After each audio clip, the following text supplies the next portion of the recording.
The firing solution was wrong, and Lieutenant Commander Marin Salk knew it before the targeting computer finished its second calculation. She watched the numbers cascade across her weapons console aboard the TFS Korath Vane, and every one of them lied. Range to target, 14,000 kilometers. Bearing, 007 relative. Closing velocity, 600 meters per second. All of it clean, all of it formatted to Terran Fleet standard, and all of it impossible because the ship they had taken this console from did not think in kilometers, did not measure velocity in meters per second, and had never once in its 1100-year operational history formatted a targeting solution for human eyes. She cleared the solution and started again from the raw feed. The raw feed was Ossuri flowing glyphs instead of alphanumeric spatial relational coordinates instead of Cartesian, a targeting paradigm built for a species with 4 arms and depth perception across 3 visual spectra. Salk had 2 arms and 1 visual spectrum.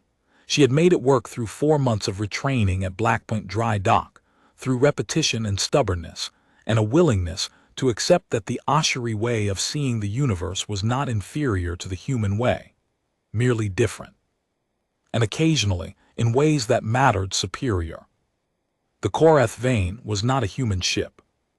It was an Ossuri dreadnought, captured 9 months ago during the Palisade action, stripped to its hull ribs by Terran engineering core teams at Blackpoint, and rebuilt from the command deck down with human systems grafted onto alien architecture.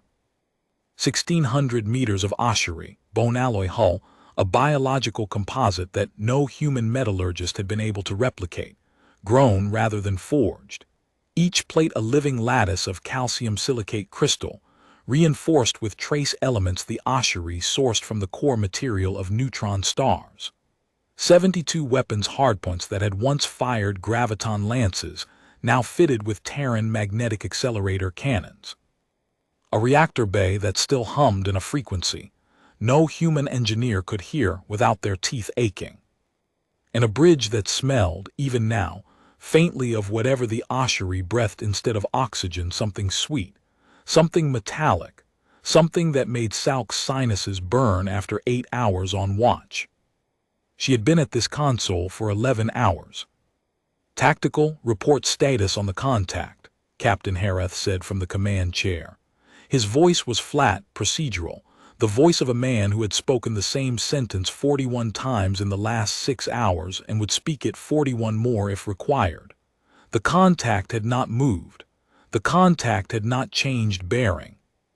The contact had not done anything at all except exist at a fixed point in space 14,000 kilometers ahead of the Korath Vane, centered precisely between the 3 navigation corridors that converged at the Athuri junction. Salk pulled the scan overlay. "Contact unchanged, Captain. Bearing 007 relative. Range 14,000. 0 radial velocity. 0 transverse drift. No electromagnetic emissions. No thermal signature. No graviton wake. No neutrino flux. It reads as a point of 0. "A point of 0, Hareth repeated. "Yes, sir. The sensors register something at those coordinates. The mass detector confirms physical presence, estimated displacement 200,000 tons, but every other instrument returns null. It's there, it has mass, and it has nothing else." Navigator First Class Durin Koss turned from his station. His face held the expression of a man who had been trained to trust instruments and was now watching them contradict physics. "That's not physically possible." "Noted," Hareth said. "Tactical, confirm the Athuri Junction approach corridor is still blocked." Salk already had it on her secondary display. "Confirmed. The contact sits at the convergence of corridors 7, 12, and 19. Any vessel transiting the junction must pass within 800 kilometers of the contact to enter any of the 3 routes. The Ossuri trade fleet behind us, 47 vessels, combined displacement 6.2 million tons, cannot reach the far side of the junction without clearing that convergence point." This was the problem, not the unknown contact. not the mystery of a 200,000-ton object with no emissions. The problem was political, procedural, and it sat in the briefing room one deck below the bridge in the form of Ambassador Thes Koret of the Ossuri Compact, who had spent the last 3 hours composing formal objections to every proposed course of action, while the convoy burned fuel it could not replace. Salk had read the mission charter 17 times. She could recite the jurisdictional framework in her sleep, and she had nearly done so during the 4-hour rest period Herath had ordered her to take between hours 3 and 7 of the standoff. A rest period she had spent staring at the overhead of her bunk, running firing solutions against a target she could not classify. The Koreth Vane, a captured Ossuri hull, crewed by humans, operating under a joint command protocol that had been negotiated over 4 months by diplomats who had never set foot on a warship, was assigned as primary escort for the Ossuri trade convoy transiting the Athari Junction. The political logic was elegant. A human crew operating an Ossuri ship demonstrated the alliance, a symbol of two civilizations' cooperation rendered in bone alloy and magnetic accelerators. The tactical logic was insane. It meant Salk's weapon systems were a hybrid nightmare of Ossuri targeting architecture and Terran fire control software, and the ambassador had veto authority over any weapons discharge within Ossuri-claimed space. The Athari Junction was Ossuri-claimed space. "Captain, the ambassador is requesting bridge access again," Communications Officer Tellin reported. He said it the way someone reports, whether inevitable, recurring, beyond anyone's control. Herath's jaw tightened. "Inform the ambassador that the bridge is at tactical stations, and access is restricted per Section 14 of the Joint Command Protocol." "Sir, the ambassador is citing Section 22, which grants diplomatic override of tactical restrictions when the commanding officer has not declared a threat condition." "There's nothing to declare a threat condition against. That's the problem." Salk understood the trap perfectly. She had been watching it close around Herath for 6 hours. The contact ahead was not hostile, it had done nothing.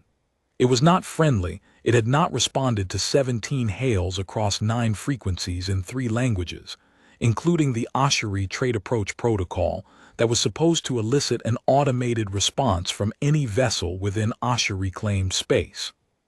It was not identifiable. No database, Terran or Ossuri, contained any match for a 200,000-ton object with 0 emissions.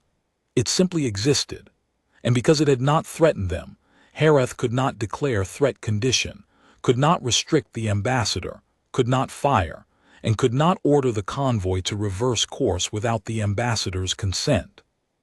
The convoy had been holding position for 6 hours.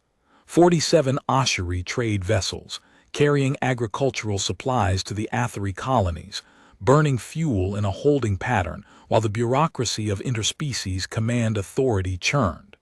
Salk brought up the fuel consumption overlay on her tertiary screen. The numbers were not classified, but she wished they were. The heavy cargo hauler vessel Abundant Grace was burning 300 tons of propellant per hour in station keeping. The smaller couriers burned less, but there were more of them. Multiply across 47 ships of varying displacement, and the convoy was hemorrhaging fuel it could not replace until the Athari colonies. 6 hours of holding had already consumed reserves meant for maneuvering on the far side of the junction. Another 12 hours and the slowest vessels would not have enough propellant to decelerate at the colony approach. They would overshoot, and overshooting in deep space meant death by mathematics, the cold equation of velocity versus remaining fuel versus the distance to anything that could help. "Tactical," Herath said, and something had changed in his voice, a thread of decision pulling taut, the sound of a man who had run out of procedural options and was reaching for the next thing. "Run passive analysis on the contact. I want everything the Ossuri sensors can tell me that our Terran instruments can't." Salk had been waiting for this order for 3 hours. She switched to the Ossuri sensor suite, the one system aboard the Korath vein that had not been replaced, because no human engineer could replicate Ossuri perceptual technology, and no human scientist fully understood what it measured. Their sensors did not read electromagnetic spectra the way human instruments did. They read something the Ossuri called Vithrani, a term that had no direct translation, but that the xenolinguists rendered, with visible reluctance, as the shape of a thing's relationship to the space it occupies. It was not a measurement of the thing itself. It was a measurement of how the thing changed the space around it, the gravitational, temporal, and dimensional footprint, a physical object left on the fabric of reality simply by being present. She activated the suite. The display shifted from Terran alphanumeric to Ossuri flowing glyph, and Salk read it the way she read everything in Ossuri slowly, with the translation overlay running, checking each glyph against her own understanding. Most weapons officers refused the Korath vein assignment because of this interface. The targeting system was built for a species with 4 arms that could track bearing, range, elevation, and temporal drift simultaneously. Salk had 2 arms. She had compensated by learning to read the Ossuri glyphs directly, bypassing the translation layer when speed mattered, building a working vocabulary of 312 targeting glyphs through repetition until they felt as natural as Terran alphanumeric. The Ossuri sensors saw the contact differently. Not a point of zero, not a null return. The Ossuri Vithrani reading showed the contact as a distortion, a place where space itself had been folded inward, compressed, made denser than the surrounding void by a factor that the display rendered in a glyph Salk had never seen. She cross-referenced. The translation overlay produced, spatial compression node. Interior volume exceeds exterior displacement by factor 1140. Origin, no record. Classification, unresolvable. Captain, Salk said, and her voice had gone very quiet. The Ossuri sensors are reading the contact as a spatial compression event. Whatever is at those coordinates isn't 200,000 tons of ship. It's 200,000 tons of compressed space, with an interior volume 1,140 times larger than its exterior shell. The bridge went silent, not the silence of shock, the silence of professionals absorbing information that did not fit any category they had been trained for. Kaz broke it first. That would make the interior volume equivalent to a sphere roughly 280 kilometers in diameter, Salk finished, contained inside something the mass detector reads as a single hull. Herath stood from the command chair. He did it slowly, the way a man stands when the floor might not hold. Is it a weapon? Unknown, sir. It's not doing anything, but the Ossuri sensors are also reading temporal distortion around the compression boundary. Time inside the contact is moving at a different rate than time outside it. Faster or slower? Salk checked the readout twice, running the glyph through the translation overlay both times. Neither. Both. The reading fluctuates between the 2 states. The Ossuri sensors don't have a category for it. The glyph the system is using translates roughly as a thing that exists in more than one moment simultaneously. Sir, Tellin said, the ambassador is now in the corridor outside the bridge. She's brought the Ossuri Trade Fleet Commander and is invoking Section 22 verbally through the intercom. Herath turned to Salk. She saw the calculation in his eyes, the political math running in parallel with the tactical math, both equations producing answers he did not want. If he locked the bridge, the ambassador would file a formal breach of the Joint Command Protocol. The Ossuri Compact would suspend the alliance pending review. 4 months of diplomatic work gone. The trade convoy would sit here burning fuel, until a resolution was reached through channels that moved at the speed of bureaucracy, which was the slowest speed in the known universe. But if he opened the bridge, the ambassador would see the Ossuri sensor data, would demand to know why human instruments had missed it, and would likely order the convoy forward on the grounds that a spatial anomaly was not a threat, because Ossuri diplomats were trained to make decisions, and making a bad decision was, in their cultural framework, categorically preferable to making no decision at all. Both options lost. Salk watched Hareth choose which way to lose. "Open the bridge," he said. Ambassador Thes Kored entered like a weather system tall even by Ossuri standards, nearly 2.5 meters, her 4 arms folded in the diplomatic configuration that meant formal displeasure. Her cranial ridge flushed the deep violet that humans had learned to read as controlled anger. Behind her came Fleet Commander Ossik Vaughn, the ranking Ossuri naval officer assigned to the convoy, who looked at the bridge of his people's captured dreadnought with an expression Salk could not read, but imagined she could feel the expression of a man standing in the stolen bones of his civilization's engineering, watching aliens use it. Vaughn had commanded an Ossuri warship for 31 years. This bridge had been his brother's. "Captain Hareth," Kored said, and the universal translator rendered her voice as clipped precise, every syllable weighted with the formal cadence of a diplomat who had not slept in 20 hours and was past the stage of tiredness into something colder. "This convoy has been held for 6 hours by an unidentified contact that you have neither classified nor engaged. My trade fleet burns 20,000 tons of fuel per hour in holding pattern. The Athari colonies expect these supplies within 48 hours. The colonies are in the 4th month of a growing season that will fail without these agricultural shipments. I am invoking Section 22 of the Joint Command Protocol to order this convoy forward through the junction." Hareth did not move. "Ambassador, I advise against that order."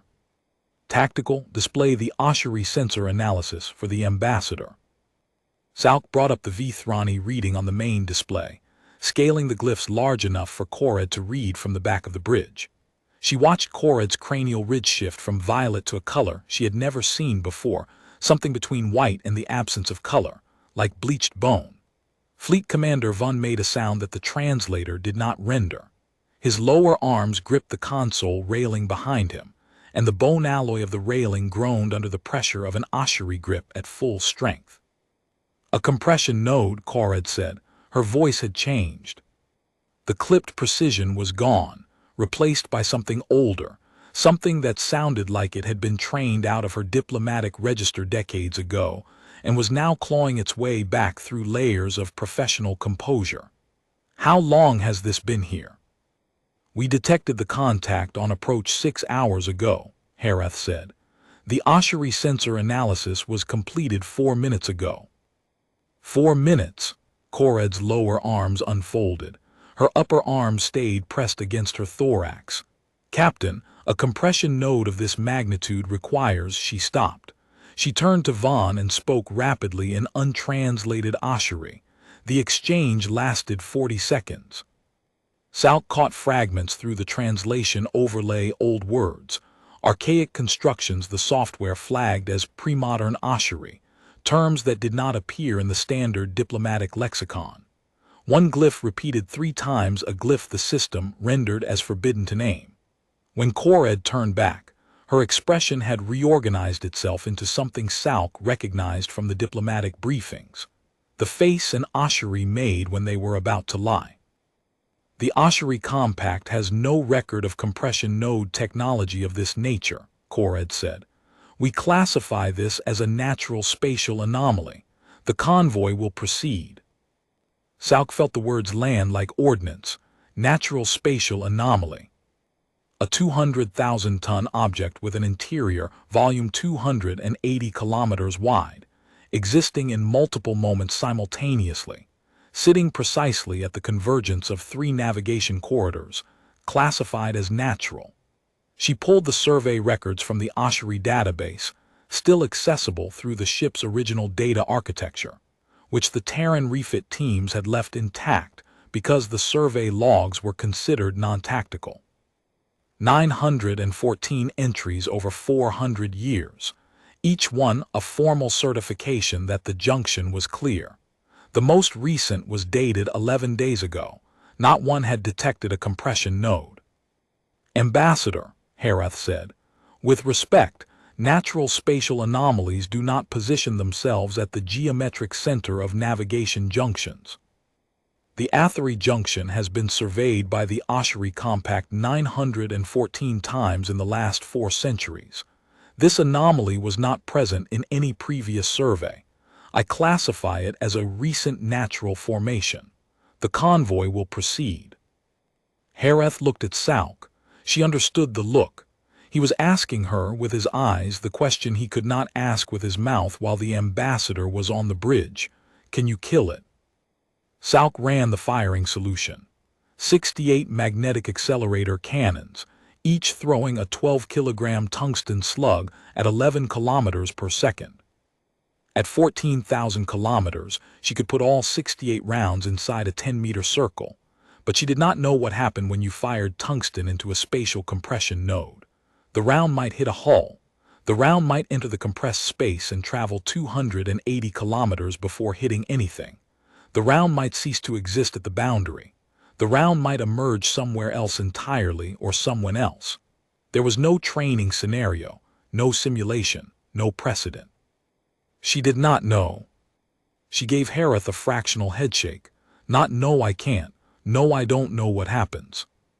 "Ambassador," Herath said, "I'm entering a formal objection to the order under Section 14, Subsection C, commanding officers' discretion in the presence of an uncharacterized hazard. Noted and overruled under Section 22. The convoy proceeds." "Then I request a compromise. The Koreth Vane proceeds first, alone, at combat speed. The convoy holds until we transit the junction and confirm safe passage. If the anomaly takes no action, the convoy follows." Koreth considered. Her upper arms folded the configuration for reluctant agreement. "Acceptable, but the Koreth Vane will transit within the hour." Herath nodded. "Tactical, prepare the ship for combat transit. All weapons to standby. Point defense grid to autonomous. Helm, plot a course through Corridor 12, the widest approach to the convergence point. Speed, full military power." Sauk's hands moved across the console. She brought all 68 MAC guns to standby charge, activated the point defense railgun network, 16 stations, each independently tracking, their targeting algorithms a patchwork of Ossuri predictive geometry and Terran ballistic calculation that worked better than either system alone, though no one could explain why, and initialized the Ossuri legacy graviton lance that engineering had partially restored. The lance was a weapon they had fired exactly once in testing, producing a beam that had carved a trench 14 kilometers long in an asteroid, and then caused 3 power conduits to detonate. Lieutenant Voss in engineering had described it as a gun that hates the ship it's mounted on. He had also filed a formal recommendation that it never be fired again. Herath had filed the recommendation and kept the lance on standby. "Weapons at standby," Sauk reported. "Graviton lance at 30% charge, that's the maximum safe threshold per engineering's recommendation. 68 MAC batteries at full readiness. Point defense autonomous and tracking." "Bridge, engineering," Voss's voice came over the intercom, and Sauk heard the particular tightness of a man who had been monitoring power flow through alien conduits for 6 hours, and did not enjoy what he was about to say. "If you fire that lance at anything, I need 90 seconds warning to evacuate Reactor Bay 2. The Ossuri power distribution architecture routes lance energy through conduits that share load-bearing channels with the primary reactor cooling loop. If we lose those conduits, we lose cooling, and if we lose cooling at combat power, we have about 4 minutes before the reactor decides to express its displeasure in ways I would prefer not to describe over an open channel." "Noted," Herath said. "Helm, execute." The Koreth Vane moved. 1,600 meters of captured Ossuri bone alloy, driven by human-modified fusion drives that pushed against a hull designed for a different kind of engine, accelerating toward a point in space where the universe had been folded like paper. Salk watched the range counter decrease. 14,000, 13,000, 12,000. The contact did not react. The V-Thrani reading held steady. The compression factor remained at 1,140. At 11,000 kilometers, the contact changed. Salk saw it on the Ossuri sensor sweep first. The V-Thrani reading spiked, the compression factor jumping from 1,140 to 1,140,000 in the span of a single sensor cycle. The glyph for stable disappeared and was replaced by one she had never seen. The translation overlay took 2 full seconds to render it, and when it did, the English approximation was awakening. Then the Terran instruments caught up. The mass detector screamed a reading that made no physical sense: 200 billion tons, confined to a space the size of a cruiser. The thermal sensors, which had read null for 6 hours, suddenly registered a temperature that the system displayed as error overflow. "Contact is active," Salk said, her voice steady because her training was steady, even when her hands were not. "Compression factor has increased by a factor of 1,000. Mass reading is I don't have a meaningful number. The thermal reading has exceeded instrument range." "Helm all stop," Hareth ordered. The Koreth vanes drives cut. Momentum carried them forward, 10,900 kilometers, 10,800. The contact unfolded. Salk had read about spatial unfolding in the theoretical physics briefs that fleet intelligence distributed to weapons officers, with the quiet expectation that none of them would ever see one. She had understood the concept the way a person understands a map of a country they have never visited abstractly, without the smell of the air or the weight of the ground. Now she watched it happen in real time, on an Ossuri sensor display designed to render V-Thrani relationships in flowing three-dimensional glyphs, and she understood that the briefs had been inadequate in the way that a drawing of fire is inadequate preparation for standing in a burning building. The 200,000-ton shell opened like a flower made of geometry. What was inside it came out, and what came out occupied the space between the 3 navigation corridors, a volume that, on the tactical display, was roughly 600 kilometers across. It was not a ship. It was not a fleet. It was not a weapon. It was a structure, and the structure was alive in a way that made the hair on Salk's arms stand upright, because the Ossuri sensors were reading it as existing in 11 different temporal states simultaneously.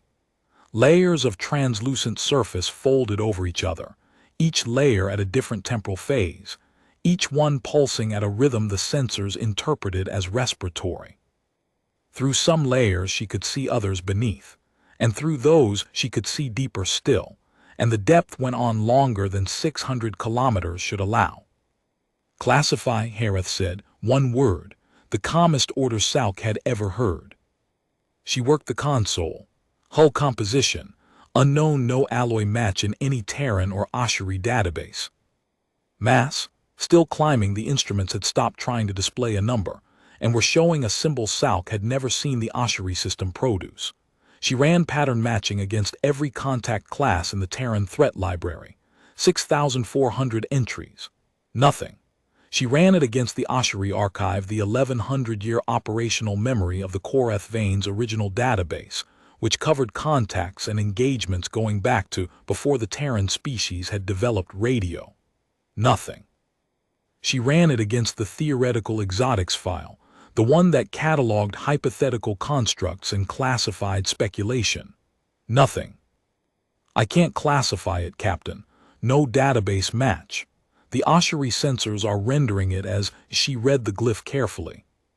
"A thing that was here before the space was here." "Ambassador," Hareth said without turning, "is this still a natural spatial anomaly?" Cora did not answer.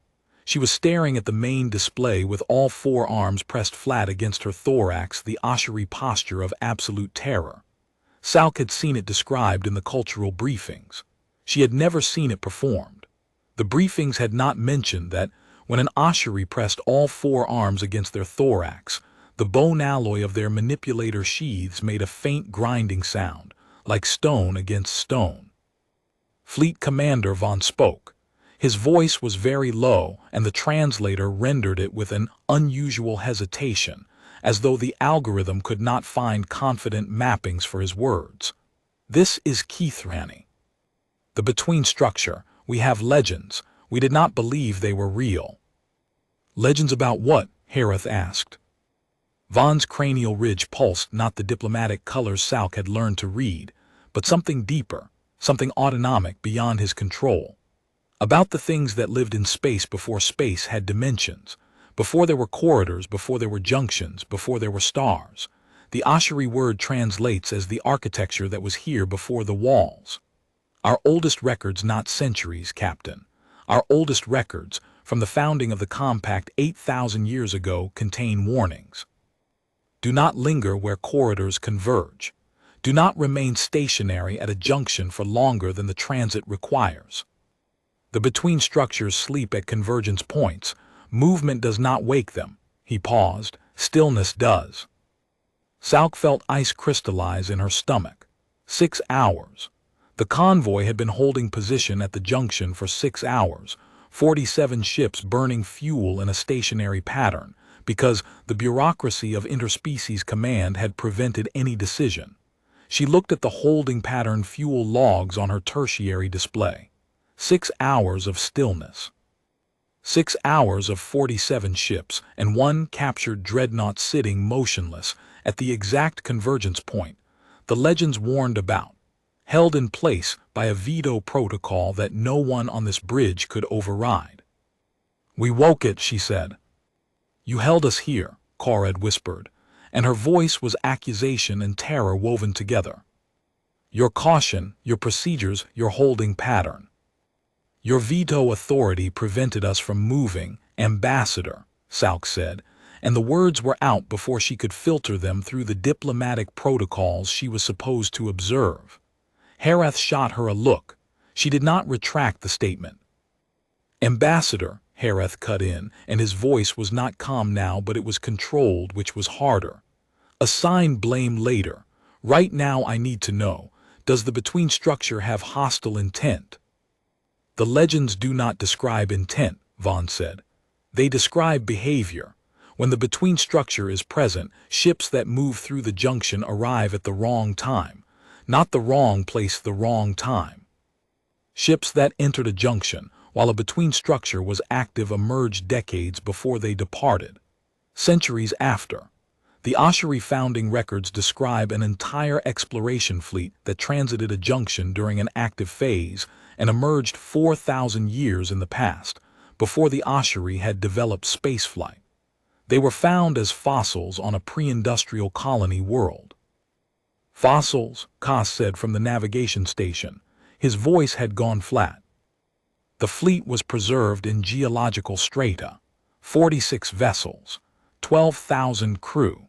The geological survey that discovered them dated the fossil layer to the third crystallization period, a geological age that ended before the Ossuri invented the wheel. The bridge was quiet. Salk ran the numbers. 47 trade vessels behind them. Combined crew complement, approximately 6,000 Ossuri personnel. Agricultural supplies for 6 colony worlds, enough grain to prevent a famine that would kill an estimated 1.4 million colonists over the next growing season. All of it sitting 800 kilometers from a thing that could scatter them across geological time like seeds thrown into a wind that blew in centuries instead of seconds.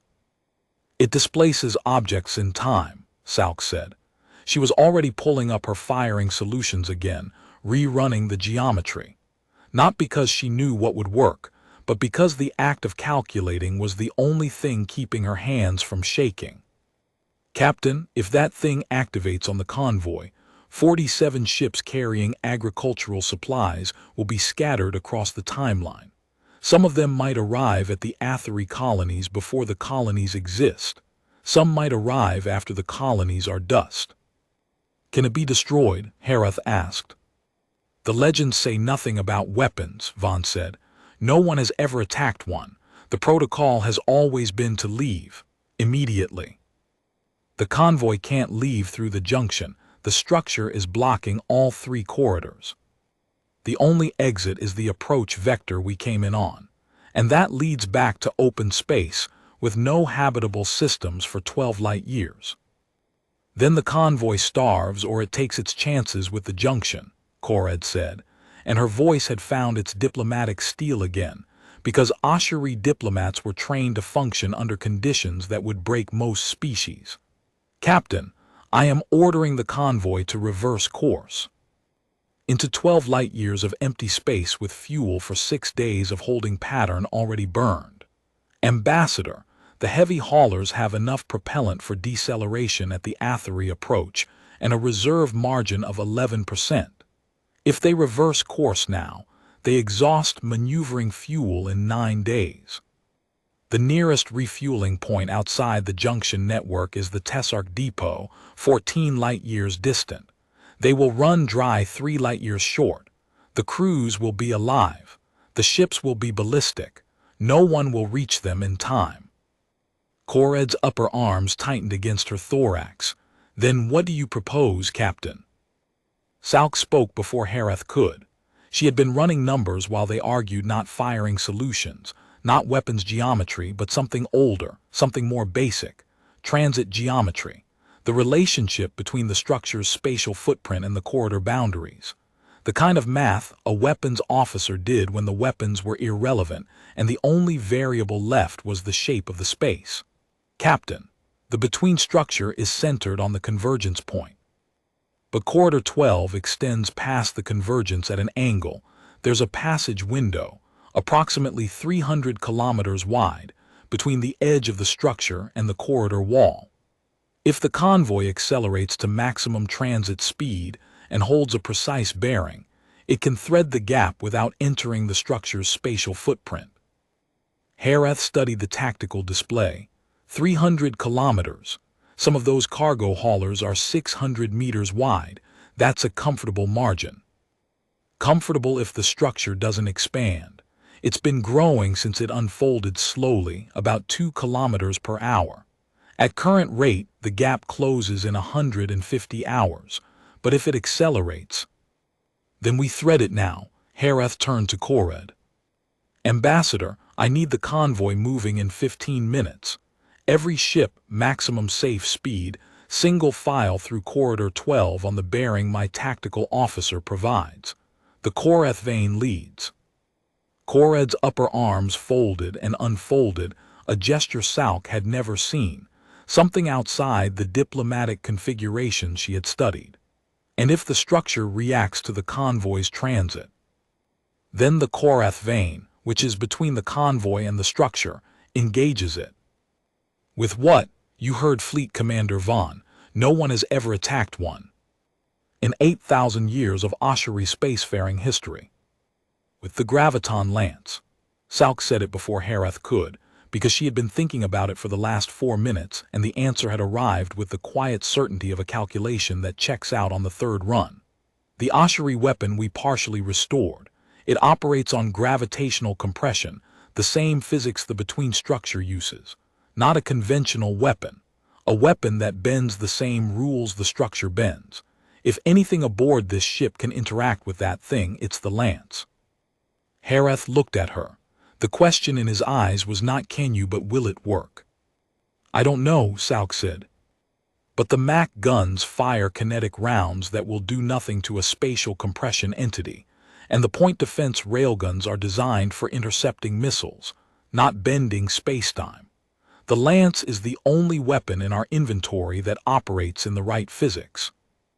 Ambassador, your veto authority covers weapons discharge. I am formally requesting authorization to fire the Graviton Lance in defense of the convoy if the between structure takes hostile action. Korred looked at the tactical display. 600 kilometers of impossible geometry pulsing between the corridors, growing 2 kilometers per hour. 47 trade ships behind them with food for colonies that would starve without it. Her compact's ancient nightmare made real, sitting on the only route through. The Joint Command Protocol requires that I assess the threat to Ossuri assets before authorizing weapons fire in Ossuri-claimed space, she said, and her voice was the voice of a diplomat reciting procedure, because procedure was the only floor left under her feet. I assess the threat as existential. Authorization granted. Fire at your discretion, Captain. Tactical, you have weapons free on the graviton lance. Aye, sir, weapons free acknowledged. Salk began her calculations. A graviton lance fired into a spatial compression entity. She had no precedent, no training scenario, no simulation, no instructor's solution in a binder somewhere, no academic paper published by anyone in any civilization. She had the weapon's output specifications, partially reconstructed from Ossuri engineering documentation, that the translation software rendered at 67% confidence. She had the Ossuri sensor readings of the structure's compression geometry, Vithrani data, in a format designed for a species that perceived spatial relationships as shapes rather than numbers. And she had her own understanding of gravitational physics, which was the understanding of a weapons officer who had graduated third in her class from the Terran Fleet Academy's Tactical Division, and had spent 11 years learning to make things die at range. She started from first principles. The compression boundary was the key, the thin shell where compressed space met normal space. Inside the boundary, space was dense, folded, 1,140 times denser than the void outside. Outside, normal vacuum. The gradient between the two was steep, impossibly steep, a cliff face in the geometry of spacetime. If she could introduce a resonance at that boundary, a gravitational pulse tuned to the compression gradient's natural frequency, the gradient would oscillate. Compressed space pushing out, normal space pushing in, the boundary rippling like the surface of a pond struck by a stone. If the oscillation amplitude exceeded the gradient's structural integrity, a concept she was inventing in real time because no one had ever needed it before, the boundary would collapse. The compressed interior would refold. The structure would go back to sleep. The math took her 9 minutes. She ran it 3 times, checking each step against the Ossuri sensor data, adjusting for the translation confidence intervals, compensating for the fact that the graviton lance's output profile was based on a weapon at 30% charge, and the Ossuri documentation described performance at full power. She accounted for the 11 temporal states the sensors showed, treating each one as a separate boundary condition, and solving for a resonance frequency that would cascade across all 11 simultaneously. The answer was counterintuitive. Do not fire at the structure's center. Fire at the boundary, the edge where compressed space met normal space. The compression gradient was steepest there. A graviton pulse at the boundary would create a resonance cascade. Theoretically, firing solution ready, Salk reported. Target the compression boundary at bearing 014 relative range 8,600 kilometers. Graviton lance, single pulse 30% power. Predicted effect, resonance cascade causing spatial recompression. Confidence level, I have no idea, Captain. The math works. The physics has never been tested. Confidence level noted, Herath said, and something in his voice was almost humor, the kind that surfaces in men who have accepted that the next 10 minutes will determine whether they live in this century or become fossils in the wrong one. Helm, begin transit. Signal the convoy. All ships, single file, corridor 12, bearing 270, maximum safe speed. The Korethvane leads. Transit begins now. Captain, Vaughn said. He had not spoken since describing the fossils, and his voice carried the weight of a man who had been silent, because everything he knew about this situation came from children's stories told by grandmothers. The Ossuri have legends about the between structures. We have no legends about anyone fighting one. Then we'll be the first legend, fleet commander. The convoy moved. Salk watched on the tactical display as 47 Ossuri trade vessels formed a line behind the Korethvane, their drives flaring in sequence like candles being lit in a corridor, the line stretching back 60 kilometers. The first cargo hauler was the vessel Abundant Grace, 900 meters of agricultural transport, slow, heavy, carrying enough grain to feed the Athari colonies for 3 months. It lumbered into formation with the ponderous dignity of a thing that had never been designed for urgency.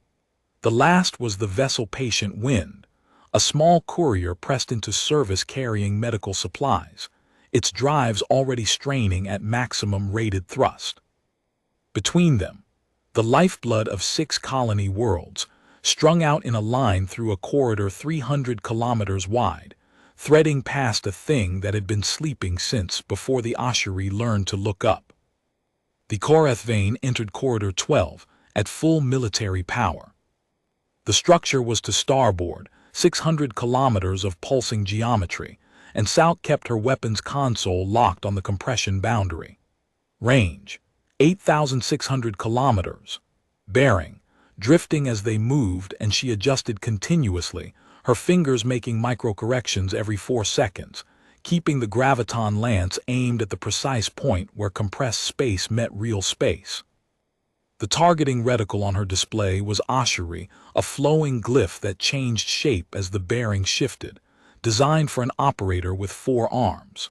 Salk tracked bearing and range with her left hand, elevation with her right, and ignored the temporal drift indicator because she had no third arm, and because the drift was not yet a factor. The structure noticed them. Salk saw it in the Ossuri sensors first, a change in the V-Thrani reading, a shift in the relationship between the structure and the space around it. The pulsing rhythm accelerated. The temporal distortion reading spiked. And then on the thermal sensors, something new. A directional emission, focused, coherent, pointed directly at the Korath Vane. "Contact is directing energy at us," Salk said.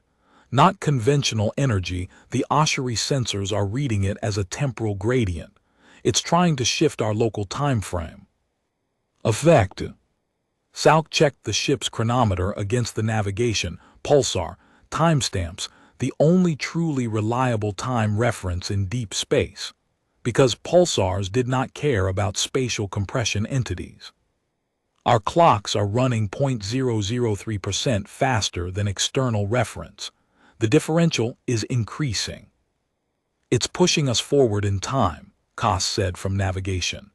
"If the differential grows, we could transit the corridor and arrive hours, days, years after the convoy." "Or before," Salk said. "The legends say it goes both ways." "Tactical, can you disrupt the temporal gradient?" "The point defense railguns won't do anything. They fire physical projectiles at physical targets. The Mac guns fire kinetic rounds. They'll hit the hull, if there is a hull, and do nothing to the temporal field. The graviton lance is the only weapon that operates in the right physics." "Then fire." "Captain, if I fire now, the resonance cascade may or may not refold the structure.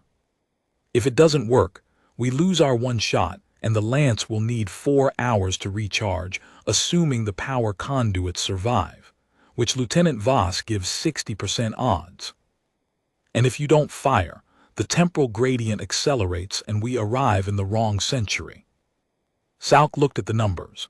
The differential was increasing 0.005% now, doubling every 90 seconds. At the current acceleration, they had roughly 12 minutes before the differential became large enough to displace them by hours. The convoy behind them was experiencing the same gradient, but weaker. The structure's focus was on the Korath Vane, the closest ship, the one that had approached it first.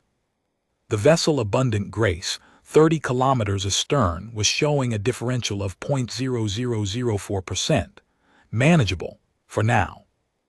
She ran the failure modes. If the lance fired and did nothing, the structure would continue accelerating the temporal gradient. The Korath Vane would be displaced. The convoy without its escort would be exposed. 47 ships scattered across time, one by one. If the lance fired and the resonance cascade worked, the structure refolded and the convoy transited safely. If the lance fired and destabilized the boundary instead of collapsing it, the structure expanded, but Salk's math showed the expansion would be symmetrical, pushing away from the point of impact, which meant pushing away from Corridor 12, away from the convoy's transit path. 2 of 3 failure modes were acceptable. 1 was catastrophic. The odds depended on 9 minutes of math done from first principles against 67% confidence translations. "I fire at the boundary, not at us," Salk said. "The lance disrupts the compression gradient. Best case, the structure refolds. Worst case, the boundary destabilizes and the structure expands, but it expands symmetrically, which means it pushes away from us, and the corridor stays open for the convoy. And medium case. Nothing happens and we're out 1 graviton lance. Fire." Salk pressed the trigger. The graviton lance discharged from the ventral array of the Koreth vein, a weapon designed by Ossuri engineers for an Ossuri warship, restored by human technicians who understood its principles, but not its soul, fired by a human weapons officer who had spent 9 minutes calculating a shot that no one in the history of 2 civilizations had ever attempted. The beam was invisible to human eyes. On the Ossuri sensors, it appeared as a line of compressed gravity extending from the ventral array to the compression boundary, drawn in a glyph that meant force applied to fabric. And where it touched the boundary, the V-Thrani reading went white, a state the display was not designed to render, expressed as a blank field where glyphs should have been. For 3.7 seconds, nothing happened. Salk counted each one. The temporal differential continued climbing 0.008%. The lance beam held contact with the boundary, pouring gravitational energy into the compression gradient, and the gradient absorbed it like stone absorbing rain. Then the V-Thrani display flickered. The glyphs rearranged themselves in a configuration Salk had never seen. The translation overlay produced, resonance confirmed. The compression boundary rippled. The structure shuddered, not a physical vibration but a spatial one, the geometry itself contracting and expanding in rapid alternation like a lung trying to breathe in 2 directions. The temporal gradient hitting the Koreth vein spiked to 0.01%, then dropped to 0, then reversed for 1 terrible second. The ship's clocks ran backward, and Salk felt something she could not describe, a sensation of being pulled in a direction that was not up or down or left or right, but some other axis entirely. A direction that human nervous systems were not built to perceive, and that her inner ear interpreted as vertigo so profound that she gripped the console with both hands to keep from falling out of her chair. Koreth staggered. Vaughn caught her with 2 arms. Koss vomited into a bag he had apparently prepared for exactly this contingency. Hareth did not move from the command chair. His knuckles were white on the armrests. Then the structure began to refold. It happened slowly, slower than the unfolding had been. The 600-kilometer geometry contracted, layers folding inward, surfaces collapsing onto each other like the pages of a book being closed by a hand too large to see. The temporal distortion readings dropped. The mass reading decreased 200 billion, then 90 billion, then 10 billion, then numbers the instruments could handle again. The Ossuri sensors showed the compression factor climbing back toward its original value, 1,140,000, then 100,000, then 1,140, then the symbol for stable. The between structure pulled itself back into its shell. Salk watched the contact return to what it had been 6 hours ago. A point in space, 200,000 tons, no emissions, no thermal signature, no temporal distortion. A sleeping thing in the junction, exactly where the legend said it would be. Contact has recompressed, Salk said. All readings returning to initial values. The temporal gradient is 0. Chronometer differential is zeroing out, clocks returning to sync with external reference. Bridge, engineering, Voss's voice came over the intercom, strained and carrying the particular tone of a man who had been watching power conduit pressure gauges spike into the red and then slowly, grudgingly, come back down. We lost 2 power conduits in reactor bay 2. The graviton lance is offline. Repair time, 6 hours minimum, assuming we can source replacement conduit sleeves from the Ossuri spares locker, which I am not confident about because the Ossuri labeled their spare parts in a filing system that appears to be organized by emotional association rather than function. Also, my coffee maker exploded. I am formally attributing that to the graviton lance. Noted, Hareth said. Helm, maintain course and speed. Signal the convoy, transit corridor is clear. All ships proceed. Salk watched on the tactical display as the 47 trade vessels moved through Corridor 12, threading past the sleeping compression node, each one passing within 300 kilometers of the point, where a thing older than dimensions had woken and been put back to sleep by a single shot from a captured alien gun. The first ship through was the lead courier, the vessel's certain path, its captain keeping a bearing so precise that the course corrections happened every 2 seconds, the tiny adjustments of a navigator who understood exactly what sat to starboard and wanted every centimeter of distance the corridor allowed. The transit took 4 hours. Salk stayed at her console for every minute of it, her fingers on the graviton lance controls even though the lance was offline, because the act of being ready was the only prayer she knew. She tracked each ship through its name, its displacement, its crew complement. She watched the compression node for any change in the V-Thrani reading. Nothing. Stable. Sleeping. The vessel Abundant Grace cleared the junction at 3:47 ship time, 900 meters of grain and hope, its drives at maximum rated thrust, its captain holding a course that deviated less than 50 meters from the assigned, bearing across a transit distance of 1,400 kilometers.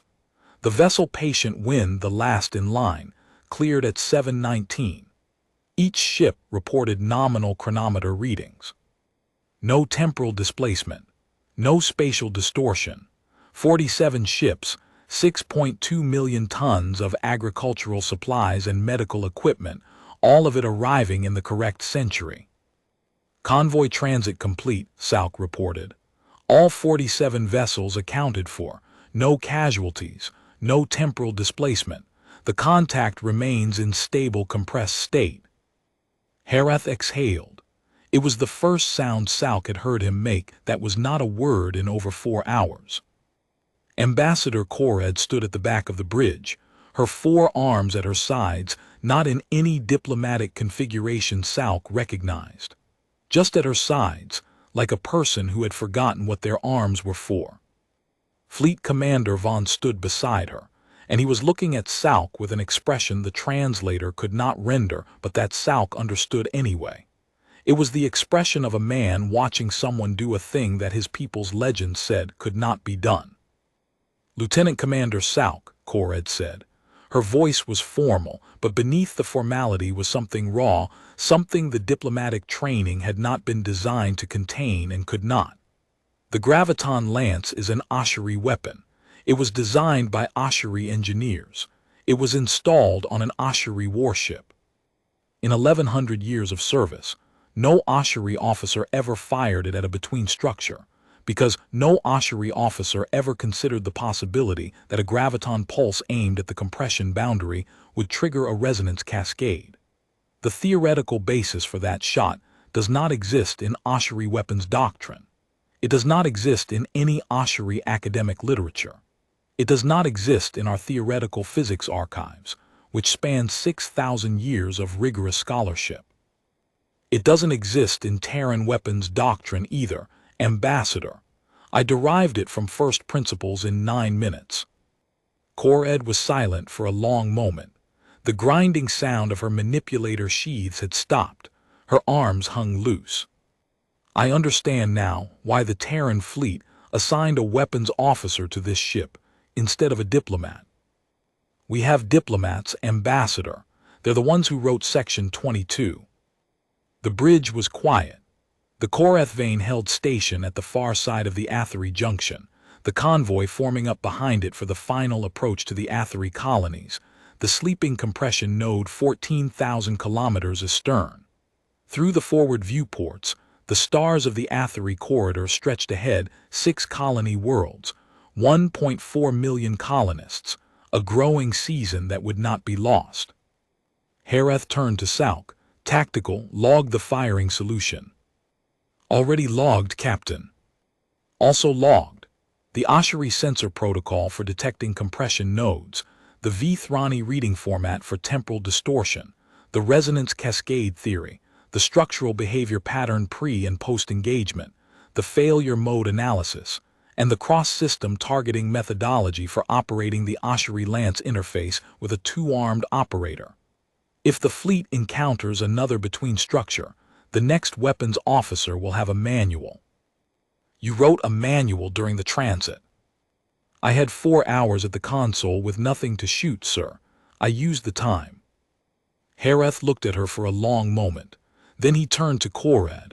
Ambassador, I'll be filing my after-action report with Terran Fleet Command. I recommend the Ossuri Compact share the between-structure legends with the Joint Intelligence Archive. Every junction in charted space needs to be surveyed for compression nodes, and every convoy escort needs a graviton-capable weapon, and the firing protocol Lieutenant Commander Sauk just wrote. Korad's upper arms folded into the configuration for formal agreement. The Compact will share the records, all of them. The complete archive including the records we classified as myth. Why now? Korad looked at the tactical display, where the compression node sat as a single dot, a thing that had been sleeping for 8,000 years, woken by 6 hours of bureaucratic paralysis, and put back to sleep by 9 minutes of physics. Because myths should not require a weapons officer to solve them, Captain. And because the next time a between-structure wakes, I would prefer the person at the console to have more than first principles and 9 minutes. Sauk saved the firing protocol to the ship's permanent archive. She tagged it with the standard classification headers, the weapon specifications, the sensor requirements, and a recommended training curriculum for Graviton Lance operators. She included the V-Thrani reading calibration notes, the translation confidence intervals, a section on the Ossuri sensor suite's operating characteristics that she titled Operator Guidance, an ON standard sensor interpretation, and a detailed appendix on the cross-referencing methodology between Ossuri V-Thrani readings and Terran gravitational models. Then she added a note at the bottom, in the field reserved for tactical commentary. Operator note: the firing solution for a spatial compression entity cannot be pre-calculated. The compression geometry is unique to each manifestation.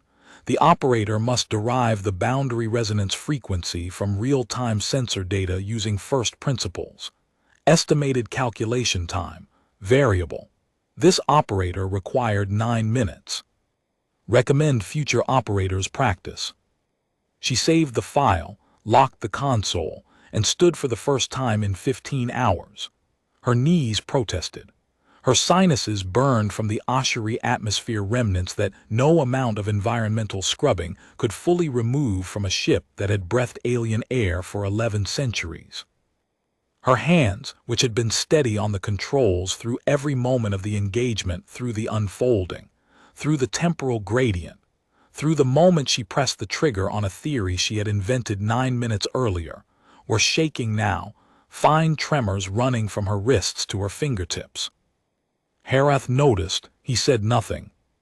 He understood what every commanding officer understood, that hands shake after the shooting stops, not during, and that the shaking is not weakness but the body's acknowledgement that the mind had refused to let it be afraid when being afraid would have killed everyone. Sauk walked to the bridge viewport and looked out at the stars. Behind them, the Athari junction was already fading on the tactical display, a point on a chart, a convergence of corridors, a place where a thing from before dimensions had woken and been answered by a species that had been building starships for less than 3 centuries. The Ossuri had known about the between structures for 8,000 years. They had built legends around them, written warnings into their founding documents, developed protocols of avoidance that were so deeply embedded in their culture that even their diplomats spoke of them in archaic pre-modern terms. In 8,000 years, across 914 surveys of the Athri Junction alone, across a civilization that spanned dozens of systems and commanded fleets of thousands, no Ossuri officer had ever pointed a weapon at one and fired. Salk had done the math in 9 minutes. That was the category error. Not the ship. The Koreth Vane was an Ossuri hull with a human crew, a hybrid of two civilizations' engineering, a political compromise made of bone alloy and magnetic accelerators. The category error was what the human weapons officer did with it. The Ossuri built the lance to kill other ships. Salk pointed it at the fabric of space and asked what would happen. She thought about the 47 trade vessels forming up behind them, the grain for the Athri colonies, the medical supplies on the patient wind, the 6 worlds that would eat this season, the 1.4 million colonists who would never know how close they had come to losing a growing season or to receiving their food supplies 4,000 years too late, delivered by fossil ships crewed by fossil sailors who had become geological curiosities in the wrong stratum. None of them would know her name. The after-action report would be classified. The firing protocol would be distributed as a technical bulletin, dry and procedural, stripped of everything except the numbers. No one would know that a lieutenant commander on a captured dreadnought had stared at a thing from before time, calculated its weakness in 9 minutes, while a temporal gradient tried to push her into the wrong century, and fired a weapon that hated its own ship into the edge of compressed space on a theory she had derived from first principles, because no one in 8,000 years had thought to try. That was fine. The colonies would eat. The protocol existed. The next weapons officer would have a manual. Salk turned from the viewport and walked back to her console. She had 4 hours before the end of her watch, and the Graviton Lance needed new power conduit specifications for the repair team. She sat down, opened the engineering overlay, and began to work. Behind them, at the Athri Junction, the between structure slept. It had been sleeping for 8,000 years before the convoy arrived. It would sleep for 8,000 more, or until someone else held station too long at the convergence point and woke it again. When that happened, the officer at the weapons console would have a manual. 9 minutes of math and a button. That was all it took.